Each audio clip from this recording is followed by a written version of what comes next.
recording. On here, let me get the audio started. All right, Audacity. Let's delete everything. Start recording. Okay.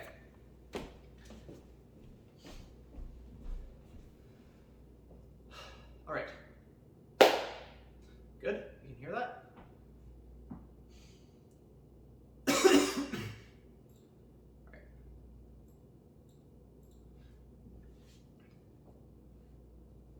Hello everyone, and welcome to my YouTube channel.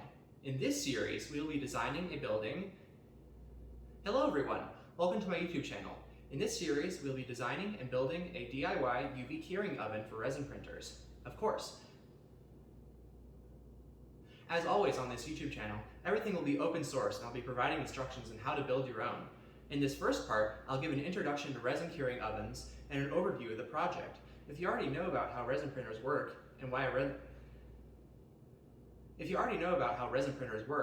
a curing oven is helpful, skip to this point in the video.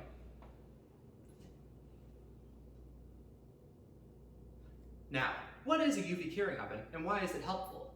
Most resin-based 3D printers create 3D parts by selectively exposing a plastic resin to UV light. When the resin is exposed to UV light, it transitions from a thick resin into a solid.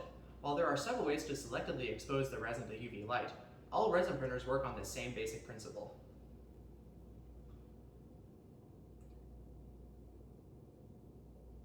Some 3D printing resins, especially engineering resins, need to be exposed to additional UV light after being removed from the 3D printer. When printing, it is common to expose the resin to just enough UV light to solidify it to save time while printing.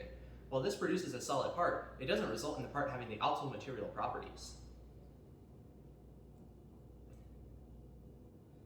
This is where a UV curing oven comes in. The UV curing oven is simply some kind of container with UV lights inside of it. They are often reflective on the inside to make better use of the available light. After the print is removed from the printer and washed, it is placed inside the oven where the resin can be. After the print is removed from the printer and washed, it is placed inside the oven where the resin can fully react with UV light, thus enhancing its material properties. My resin printer is a Form 3 made by Formlabs. They sell their own curing oven for their printers. Having personally used one at my college campus, I can say that they are extremely reliable and produce great results. But there's a big drawback to this product.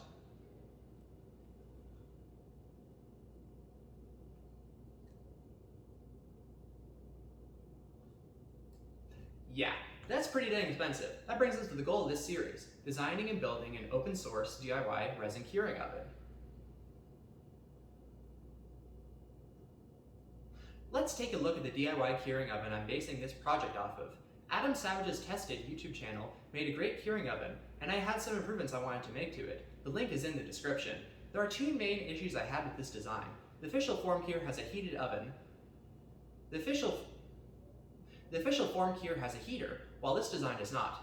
Heating a part while curing it is extremely beneficial. It decreases the time needed inside the oven to cure it drastically. Additionally, some of the Formlabs engineering resins require the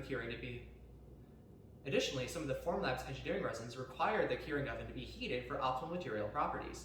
I looked around for quite a while to try to find a DIY curing oven that's heated, with no luck.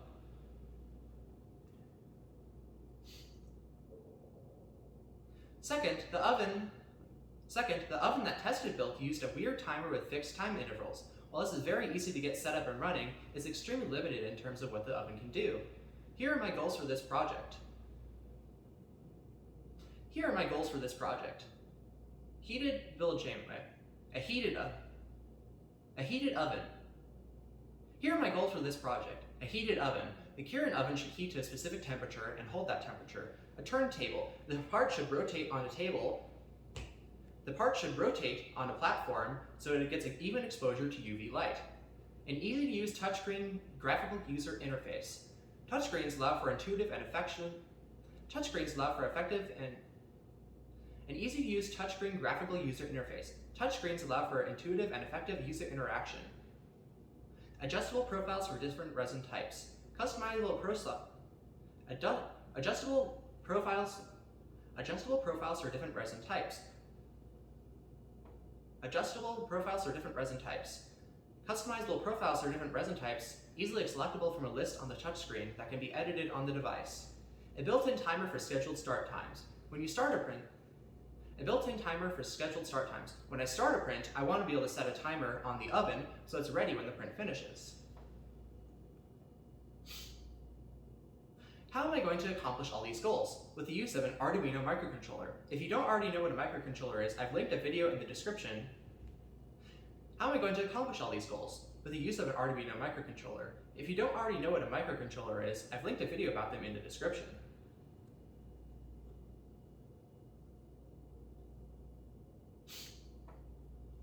Let's break down the components needed to accomplish these goals. First, an Arduino. This will be the brains of the operation. Next, a touchscreen. This touchscreen plugs directly into the Arduino and is very easy to use with no soldering.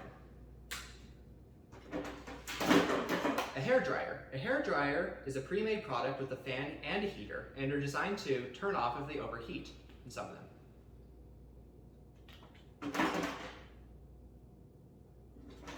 A hairdryer. These are a pre-made product with a heater and a fan.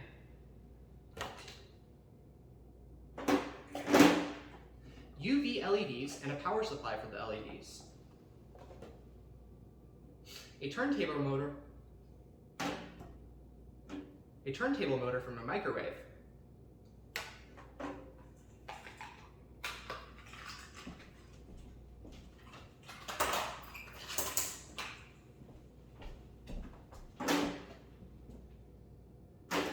And a relay module. This will be extremely useful in controlling high-power devices such as the hairdryer or the LEDs.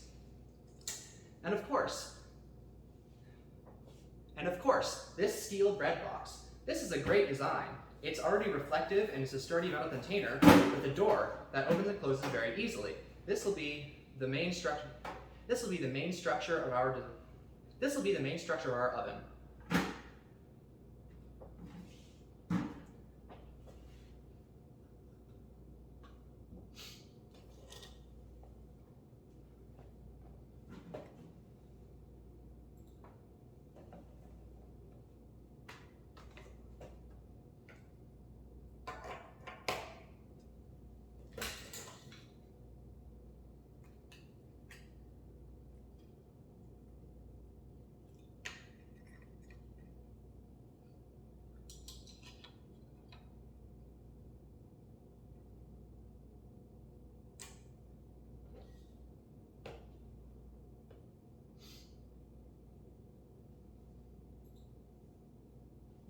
I'm excited to show you all the plans I have to integrate all these components into a single system. In the next part, I'll show you. I'm excited to show you all the work I've done to integrate all these components into a single system. In the next part, I'll start working on the graphical user interface for the touchscreen. If you have any suggestions for features to add to this project, please leave them in the comments below. I'm excited to show you all the work I've done to integrate all these components together into a nice curing oven. In the next part, I'll show you. I'm excited to show you all the work I put in to integrate all these components into a nice curing oven. In the next part, I'll start working on the graphical user interface for the touchscreen. If you have any suggestions for features to add to this project, please leave them in the comments below. If you want to know when the next part of the series is uploaded, please subscribe to my YouTube channel. And as always, thanks for watching.